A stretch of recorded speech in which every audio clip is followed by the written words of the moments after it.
Shalom, selamat pagi menjelang siang. Tema tahun ini, The Year of Spiritual Awakening, tahun kebangunan rohani ya. Kita sudah hampir sampai di penghujung tahun 2022.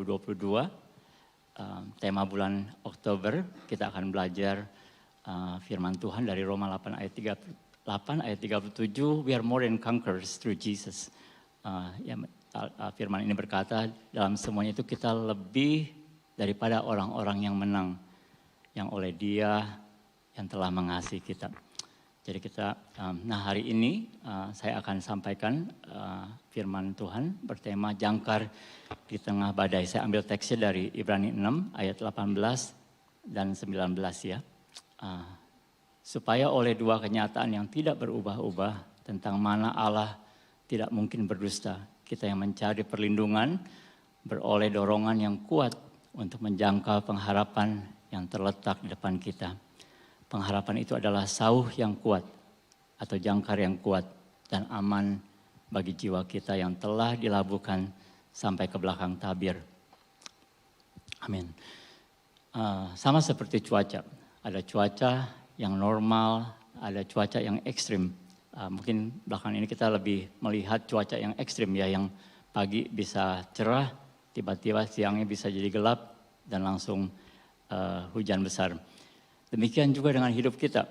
Kadang kita dihadapi dengan berbagai macam masalah, kesulitan, gejolak hidup, bahkan badai dalam hidup ini. Ada badai yang kecil, ada yang besar, ada badai yang juga yang semacam perfect storm ya, badai yang sangat besar. Pertanyaannya, apakah ada dari Bapak Ibu Saudara yang belum pernah menghadapi masalah atau pergumulan dalam hidup saudara? Mungkin hidup saudara sejauh ini baik-baik saja. Mungkin ada yang bisa angkat tangannya kalau yang belum pernah menghadapi masalah dalam hidupnya ya. Mungkin ada juga yang pernah melewati masalah atau pergumulan yang sangat besar dan serius sampai mengguncang hidup saudara, bahkan merubah hidup saudara. Mungkin juga ada sebagian dari kita yang sudah mengalami itu. Saya akan pakai analogi tentang penerbangan ya, atau perjalanan udara. Saya sebelum jadi gembala, saya cukup banyak travel keluar kota, tapi lebih sering naik pesawat. Jadi banyak pengalaman di udara juga.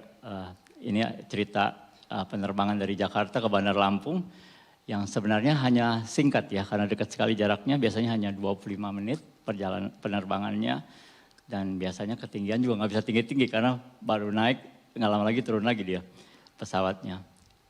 Jadi biasanya hanya 25 menit penerbangan dan hanya terbang di ketinggian 25.000 kaki. Tapi saya tahu ini di Bandar Lampung waktu itu runway-nya pendek, sama di ujungnya itu ada bukit. Jadi pilotnya itu kalau mendarat harus hati-hati, jangan sampai dia overshoot, bisa nabrak bukit itu.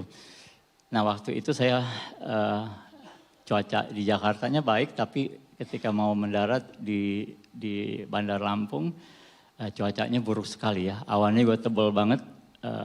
Nah mungkin ini pesawatnya juga, kadang-kadang dulu saya suka agak ngeri juga naik pesawat-pesawat yang waktu itu masih yang udah pada tua-tua. Mungkin avionicsnya atau sistem elektroniknya mereka itu untuk menavigasi atau sensor-sensor untuk cuaca juga belum ada atau belum baik. Jadi pilot itu kelihatannya sangat mengandalkan penglihatan matanya ya. Jadi ketika sudah mau mendarat itu awannya tebal, cuacanya buruk, dia keluar masuk awan. Jadi naik lagi turun lagi, ini kayak kalau di darat masih mendingan, kalau naik bajai masih kerasa ya daratannya. Kalau ini rasanya mengerikan. Mengerikannya itu sampai saya merasa ini kayak 15 menit disiksa, dipenuhi dengan ketakutan. Jadi kayak semacam dalam reality show yang penuh dengan horor. Di pesawat juga penumpangnya sudah pada ketakutan semua ya. Ya inilah badai yang saya rasakan, yang akhirnya hanya pasrah saja. berteriak memohon pertolongan Tuhan dan menyerahkan tubuh, jiwa, dan roh saya kepada tangan Tuhan.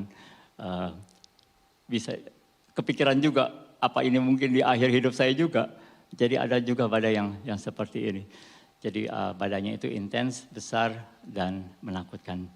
Tapi puji Tuhan akhirnya mendarat dengan baik walaupun sulit.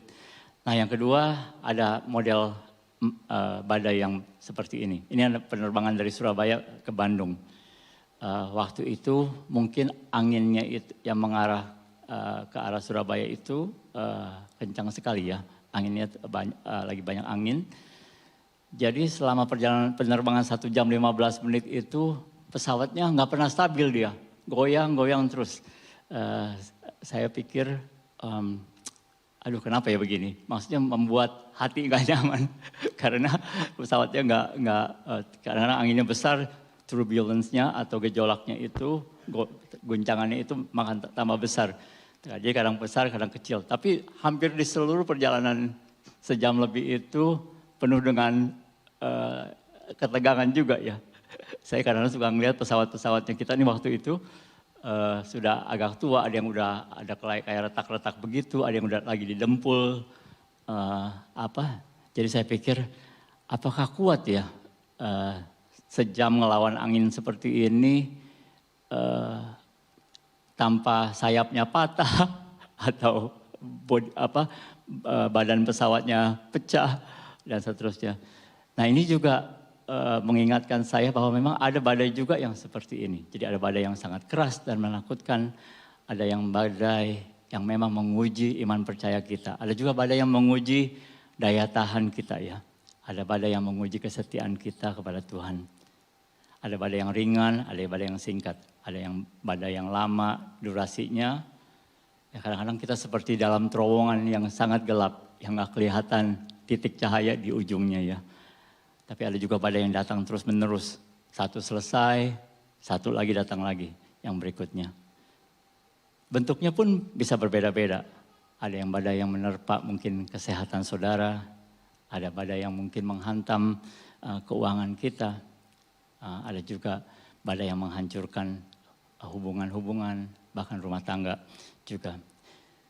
Jadi bagaimana kita sebagai orang percaya melewati dan mengatasi badai hidup ini. Karena kita semua pasti sudah dan akan mengalami badai dalam hidup ini. Ada orang yang sebagian mudah bisa menghadapi dan mengatasi badai ini. Tapi banyak juga yang kesulitan. Ada yang dengan sabar, dengan tekun, mereka menghadapi dan mengatasi badai ini. Tapi banyak juga yang menyerah. Bahkan meninggalkan dan lari dari masalah badai ini. Bagaimana dengan saudara? Bagaimana sikap saudara dalam merespon badai seperti ini? Apakah saudara akan panik? Apakah saudara akan takut? Apakah saudara akan marah dengan Tuhan? Apakah saudara akan jadi depresi? Atau hanya memilih untuk terus mengeluh, menggerutu, bahkan menyerah? Ibrani pasal 6 ayat 19 yang tadi saya bacakan berkata pengharapan itu adalah sauh yang kuat dan aman bagi jiwa kita. Jadi our anchor in times of storm is the hope of His promises, His words. Jadi jangkar kita di tengah badai adalah pengharapan akan janji-janji Tuhan dalam firman-Nya. Di Yesaya 48 berkata juga rumput menjadi kering, bunga menjadi layu. Tapi firman Allah kita tetap untuk selama-lamanya. Alkitab juga berkata di Mazmur 119 ayat 105, firman-Mu itu pelita bagi kakiku dan terang bagi jalanku. Jadi memang firman Tuhan adalah jangkar yang disiapkan untuk kita menghadapi badai dalam hidup ini. Tuhan telah mempersiapkan kita untuk masa-masa sulit, masa-masa kekelaman dalam perjalanan hidup kita. Jadi seperti kapal yang terjangkar dengan sesuatu yang solid dan kuat. Jadi walaupun diterpa angin atau badai yang kencang dan kuat dan di situasi yang dipenuhi oleh mara bahaya, kapal itu akan tetap diam teguh, immovable, tidak bisa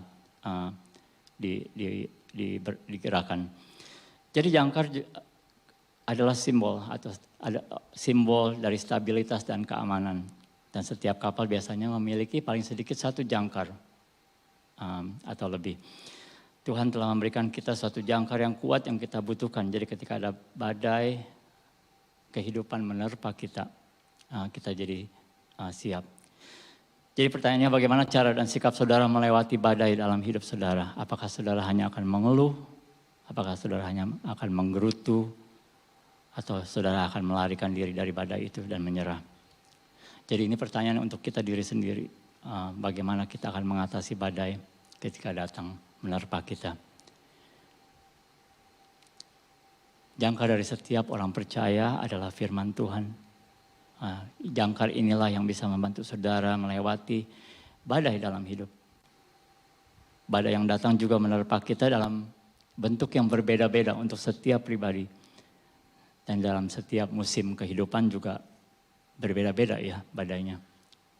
Jadi badai bisa datang dalam berbagai macam bentuk, dalam waktu yang berbeda, dalam musim hidup yang berbeda juga. Apakah saudara mungkin juga ada badai karena terpisah dengan kekasih saudara? Mungkin juga ada yang melewati badai rumah tangga, lewat perceraian. Ada juga yang kehilangan pekerjaan, kehilangan mata pencahariannya, ataukah itu badai penyakit yang melumpuhkan, atau juga hubungan-hubungan yang rusak. Ada juga yang badai yang sifatnya private, yang mungkin saudara tidak mau ungkapkan ke orang lain. Jadi kadang badai ini hanya berlangsung sebentar, ada juga yang menerpa terus-menerus dan lama. Jadi pertanyaannya lagi, bagaimana saudara merespon? Bagaimana sikap saudara? Bagaimana saudara melewati dan mengatasi badai dalam hidup saudara? Saya kira tidak ada seorang pun yang hidup, kalau jujur, untuk bisa berkata bahwa tidak akan pernah badai dalam hidup kita. Nah masalahnya, kita tidak bisa mengendalikan peristiwa-peristiwa dan menghindar dari badai kehidupan kita. Karena kita masih hidup dalam dunia yang tidak sempurna, dunia yang tidak ideal, dan dunia yang sudah jatuh dalam dosa. Jadi pertanyaannya sekarang, dari mana datangnya badai kehidupan ini? Dari mana sumbernya? Ada badai hidup yang disebabkan oleh ulah kita sendiri. Ada juga badai yang disebabkan oleh perbuatan orang lain. Ada juga badai yang menerpa kita, tapi kita tidak tahu sumbernya dari mana. Seperti anak-anak yang harus menghadapi badai dalam hidup mereka ketika orang tua mereka berantem terus. Dan akhirnya berpisah, dan akhirnya bercerai. Jadi mereka harus mengalami konsekuensi dari perceraian itu. Dan kadang badai ini berlanjut, dan tidak ada akhirnya. Jadi terus menerus, jadi kayak rantaian masalah, dan kadang-kadang anak-anak ini tidak pernah pulih dari hantaman badai ini. Kadang juga ada iblis melakukan sesuatu yang jahat, mengganggu, bahkan merusak kehidupan seseorang. Jadi ini murni pekerjaan setan atau iblis, seperti cerita Ayub. Tapi kadang-kadang Tuhan juga bertanggung jawab atas badai dalam hidup kita. Loh, kenapa? Mungkin saudara berkata kepada Tuhan kenapa Tuhan yang penuh kasih mengirim atau mengizinkan badai itu menerpa hidup saudara atau hidup saya? Mengapa? Bukankah Tuhan mengasihi saya? Jawabannya, yes, He loves you. Ya, Tuhan mengasihi saudara. Tapi biasanya selalu ada tujuan Tuhan untuk saudara. Jadi jika Tuhan mengizinkan badai dalam hidup saudara, Tuhan pasti mempunyai maksud dan tujuan yang baik untuk saudara. Walaupun badai itu mungkin sumbernya bukan dari Tuhan. Jadi apa yang Tuhan lakukan, Tuhan mengambil kesempatan itu dan memberikan purpose atau tujuan dari masalah itu. Jadi Tuhan membuat sesuatu yang sebenarnya akan menguntungkan saudara dan saya sebagai hasilnya. Jadi apa tujuan Tuhan atau maksud Tuhan mengirimkan badai dalam hidup saudara? Mengizinkan dan membiarkan badai itu berkecamuk dalam hidup saudara. Pertama, Tuhan ingin perhatian kita. God wants to get our attention. Mungkin hidup saudara sudah pelan-pelan menjauh dari Tuhan. Saudara mulai tidak memperhatikan kehidupan rohani saudara. Mungkin saudara juga ada mulai fokus kepada ilah atau Allah yang lain. Fokus kepada hal-hal duniawi dan juga hal-hal yang kedagingan. Jadi ada maksud yang indah dalam hidup saudara. Tapi seringkali kita tidak peka, bahkan tidak peduli. Jadi seringkali kesukaranlah, kedukaan, masalah, cobaan, persekusi yang bisa seringkali menarik perhatian kita ya. Jadi ini Tuhan ingin perhatian kita. Tuhan ingin our attention.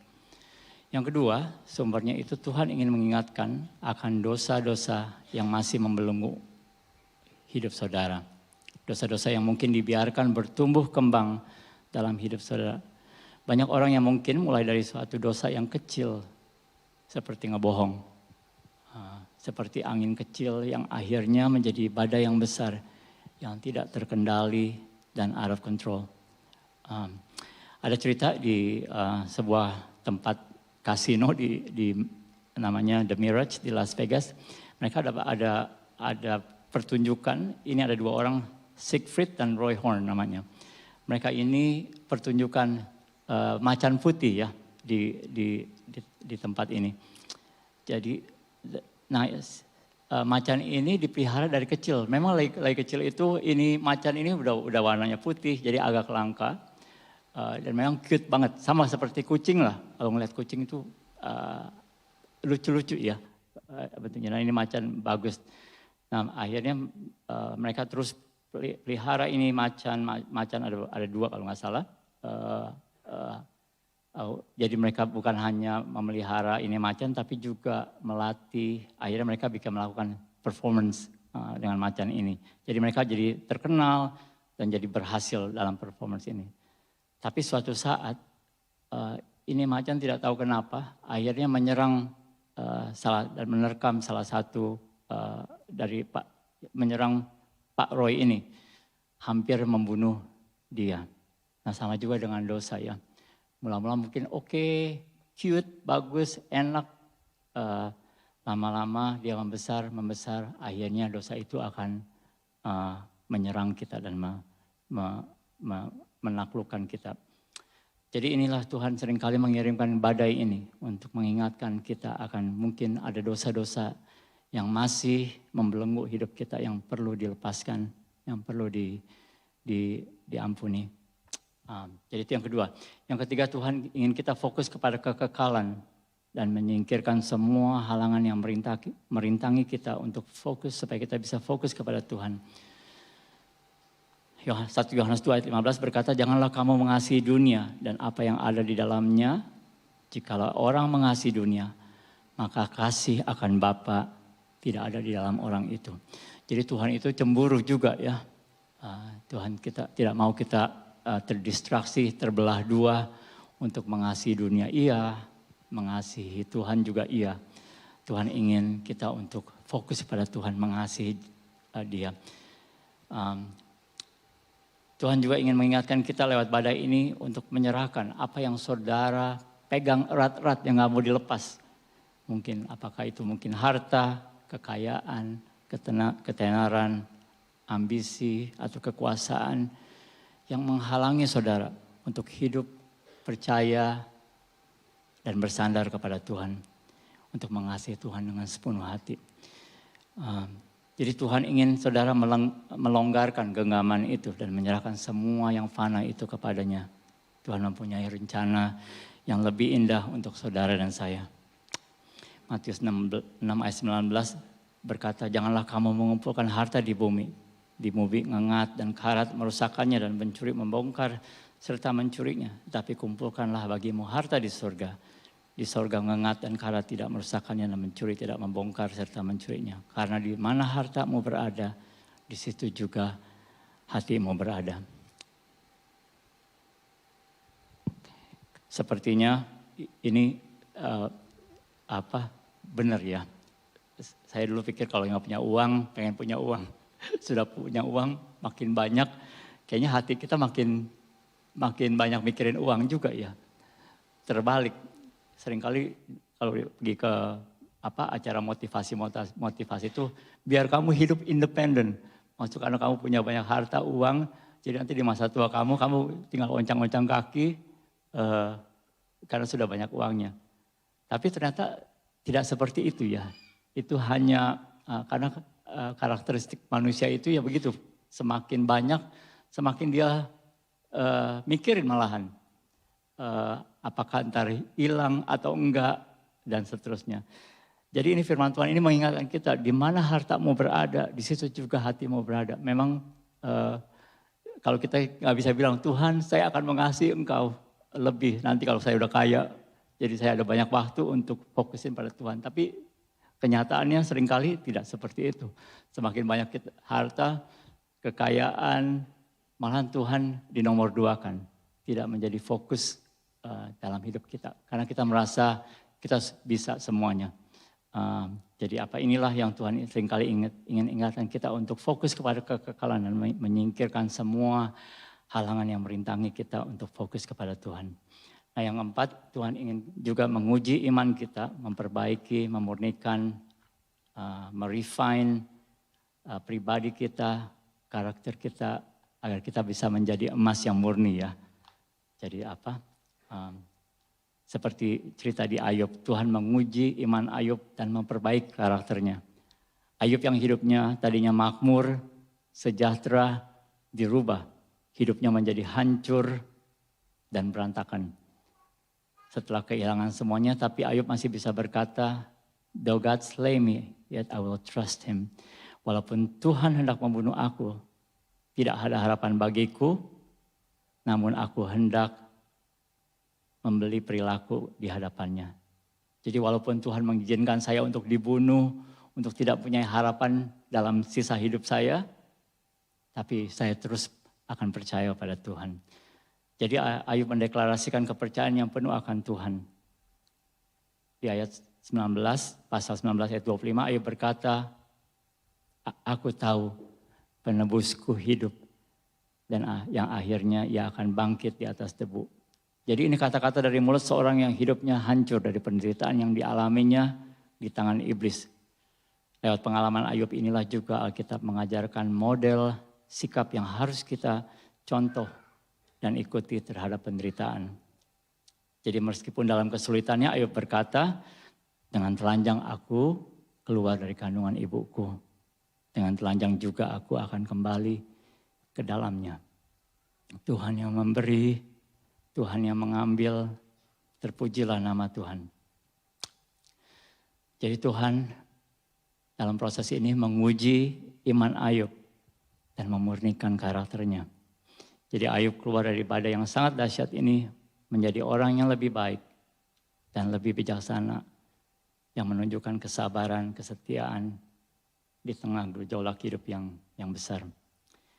Jadi ini 4 hal yang kelima, Tuhan ingin memakai kita menjadi saksi akan kedaulatan kuasa Tuhan dalam hidup kita. Saya pakai Daniel sebagai contohnya. Jadi Raja Darius waktu itu memberi perintah untuk melempar Daniel ke dalam gua singa. Raja Darius berkata kepada Daniel, "Allahmu yang kau sembah dengan tekun, dialah kiranya yang melepaskan engkau." Ini agak sedikit mengejek, karena Daniel tidak mau menyembah berhalanya Raja Darius. Jadi Darius bilang, "Inilah kiranya maksudnya Tuhannya Daniel itu yang akan melepaskan." Nah kalau saya ditaruh di dalam situasi seperti ini, langsung ngeper juga kali ya.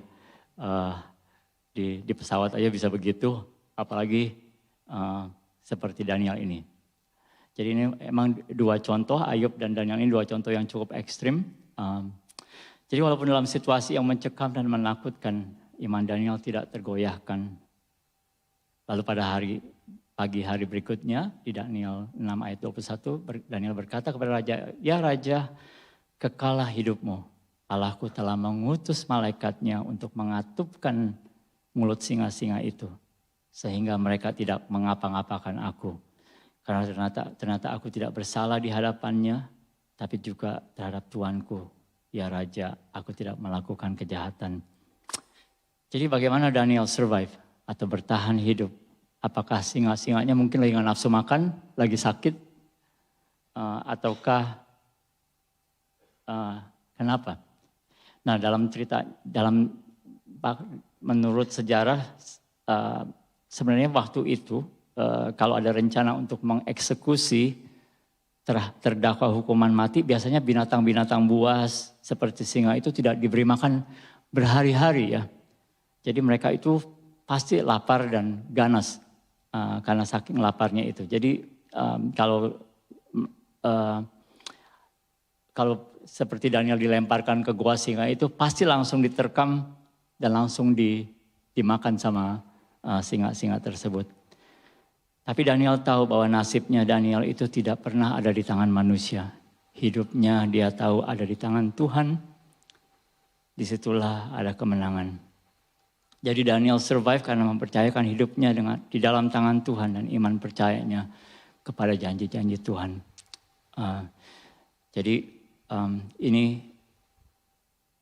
luar biasa nyala Tuhan kita. Kita juga diberkati ya. Bisa bahwa hidup kita itu bukan di tangan manusia atau di tangan kita diri sendiri. Tapi hidup kita sudah ditebus oleh Tuhan Yesus. Jadi hidup kita ini ada di tangan Tuhan. Nah sekarang kita belajar apa 4 jangkar ya yang memberikan kita pengharapan untuk keluar dari badai hidup sebagai pemenang. Jangkar pertama adalah pengharapan dalam Yesus. Ibrani 6 ayat 19, pengharapan itu adalah sauh yang kuat dan aman bagi jiwa kita yang telah dilabuhkan sampai ke belakang tabir. Jadi kalau saudara percaya bahwa segala situasi, segala peristiwa yang terjadi dalam hidup saudara ada dalam kendali Tuhan, tidak peduli betapa besar dan dahsyatnya badai yang menerpa saudara, betapa gelap dan mengerikannya badai saudara. Kalau saudara percaya bahwa semua itu tunduk kepada kehendak dan perintah Tuhan, kedahsyatan badai itu hanya terbatas sebesar apa yang diizinkan Tuhan. Di dalam pesawat ke Lampung itu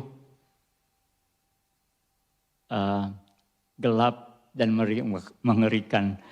Saya pikir, tapi memang kedahsyatan situasi itu hanya terbatas sebesar apa yang Tuhan izinkan. Jadi waktu itu untuk saya pribadi, Tuhan tidak mengizinkan pesawat itu untuk jatuh. Jadi itulah pengharapan dalam Yesus ya. Kalau kita mengerti bahwa segala sesuatu dalam hidup ini, semua peristiwa dalam hidup orang yang percaya ada dalam kendali Tuhan. Yang kedua, jangkar kedua adalah pengharapan dalam firman Tuhan. Pengharapan akan janji-janji Tuhan. Raja Daud dalam menggumuli masalah-masalahnya juga badai-badai hidupnya di Mazmur 130 ayat 5 berkata, aku menanti-nantikan Tuhan, jiwaku menanti-nanti dan aku mengharapkan firman-Nya. Seringkali badai itu tidak reda secepat apa yang kita harapkan. Jadi kita harus bersabar dalam pengharapan sambil menantikan Tuhan. Kadang kita harus bertekun melewati badai juga sebelum badai itu reda. Jadi firman Tuhan adalah pegangan kita, adalah jangkar kita yang tidak bisa digoyahkan di tengah-tengah badai hidup kita. Karena Tuhan berjanji bahwa Tuhan berkata bahwa Allah bukanlah manusia sehingga ia berdusta. Bukan juga anak manusia sehingga ia menyesal. Masakan ia berfirman dan tidak melakukannya atau berbicara tapi tidak menepatinya. Tapi namanya manusia, seringkali kita selalu ingin kepastian. Kalau kita menderita, kalau kita lagi senang-senang, kita nggak pengen cepat selesai ya. Tapi kalau kita lagi menderita, lagi dalam ketakutan, kekhawatiran, kita pasti selalu mengharapkan suatu kepastian. Kapan di ujung dari terowongan yang gelap ini. Jadi kita pengen punya kepastian, punya pegangan. Seringkali begitu tuh. Tapi itulah nature-nya manusia ya. Nah Tuhan tahu kita butuh penguatan, Tuhan tahu kita butuh encouragement, Tuhan tahu kita butuh pedoman, bimbingan, panduan. Dan Tuhan tahu kita butuh pengharapan. Jadi firman Tuhan itu menjadi kompas dan memberikan panduan dan instruksi untuk kehidupan kita. Sama seperti kita memakai buku manual dalam bekerja. Kalau saudara sebagai mekanik atau sebagai teknisi, pasti biasanya suka lihat ya buku manualnya. Kalau saudara mau bikin kue atau memasak, pasti saudara juga melihat resepnya. Jadi itulah firman Tuhan memberikan kita panduan, bimbingan, penguatan, juga pengharapan. Tapi di sini juga firman Tuhan bisa sebagai sumber hikmat, bijaksana, dan kebenaran. Jadi kita bisa, ini jangkar kita dalam firman Tuhan, janji Tuhan. Jangkar yang ketiga yang akan memegang saudara dengan teguh di tengah badai adalah pengharapan dalam sifat dan kebaikan Tuhan. Jadi kalau saudara secara pribadi mempunyai hubungan yang dekat dengan Tuhan, saudara pasti akan mengerti dan memahami bahwa Tuhan itu baik. Dan kebaikan Tuhan juga pasti saudara rasakan karena itu mengalir dari sifatnya. Saudara juga akan mengerti faktanya bahwa ketika saudara dalam suatu badai, bahwa Tuhan bukan sedang berusaha untuk menghukum saudara dengan mengizinkan angin badai yang kencang itu menerpa saudara. Melainkan ini suatu kesempatan bagi saudara untuk mengenal, mengetahui lebih dalam lagi mengenai kemurahan, kebaikan, dan kesetiaan Tuhan dalam hidup kita. Jadi itu jangkar yang ketiga, pengharapan dalam sifat dan kebaikan Tuhan. Jangkar yang keempat, yang akan memegang hidup saudara agar tidak tenggelam dan mungkin hancur menghantam batu karang di tengah badai adalah realisasi atau kesadaran bahwa tidak ada yang untuk selama-lamanya. Tidak ada yang kekal kecuali Tuhan. Jadi sama seperti badai dalam hidup kita. Badai itu tidak akan menerpa saudara untuk selama-lamanya. Ada pepatah di bahasa Inggris, there is always a sunrise following the dark night. Matahari pasti terbit di pagi hari setelah malam yang gelap. The darker the night, the brighter the dawn. Semakin gelap malamnya, semakin terang fajar di pagi hari. Di Mazmur 55 ayat 22 juga berkata, serahkanlah khawatirmu kepada Tuhan, maka Ia akan memelihara engkau. Tidak untuk selama-lamanya dibiarkannya orang benar itu goyah. Jadi Tuhan menyiapkan kita janji bahwa tidak akan selama-lamanya kita akan digoyah, Tuhan akan menolong. Maka itu serahkanlah kekhawatiran kita kepada Tuhan. Karena matahari pasti terbit di pagi hari setelah melewati malam yang kelam atau yang gelap. Ibrani 6 ayat 17 sampai 19 saya bacakan. Karena itu untuk lebih meyakinkan mereka yang berhak menerima janji itu akan kepastian putusannya, Allah telah mengikat dirinya dengan sumpah. Supaya oleh dua kenyataan yang tidak berubah-ubah tentang mana Allah tidak mungkin berdusta, kita yang mencari perlindungan beroleh dorongan yang kuat untuk menjangkau pengharapan yang terletak di depan kita. Pengharapan itu adalah sauh yang kuat dan aman bagi jiwa kita yang telah dilabuhkan sampai ke belakang tabir. Jadi Allah bukan hanya berjanji, tapi juga sudah bersumpah kepada pewaris dari janji ini, yaitu kita semua yang ada dalam Kristus. Allah bersumpah untuk mengakhiri semua keraguan dan kebimbangan agar kita mendapatkan penghiburan, beroleh kekuatan dalam pengharapan yang sudah diletakkan di depan kita. Jadi inilah pengharapan kita sebagai orang-orang yang sudah ditebus, sebagai orang-orang yang Tuhan kasihi, bahwa Tuhan sudah bersumpah untuk menggenapi janji-janjinya. Dan Allah tidak mungkin berdusta.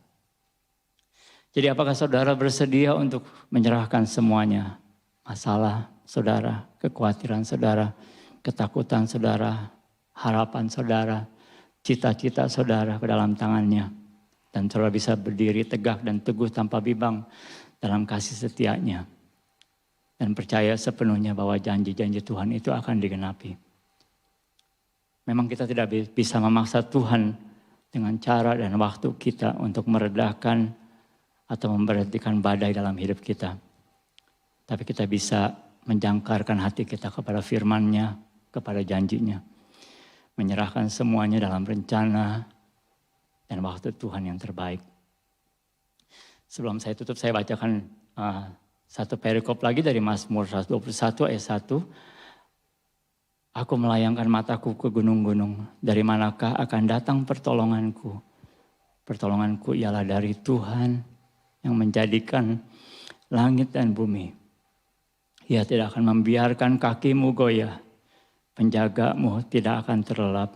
Sesungguhnya tidak terlelap dan tidak tertidur penjaga Israel. Tuhanlah penjagamu. Tuhanlah naunganmu di sebelah tanganmu. Matahari tidak menyakiti engkau pada waktu siang atau bulan pada waktu malam. Tuhan akan menjaga engkau terhadap segala kecelakaan. Ia akan menjaga nyawamu. Tuhan akan menjaga keluar masukmu dari sekarang sampai selama-lamanya. Amin.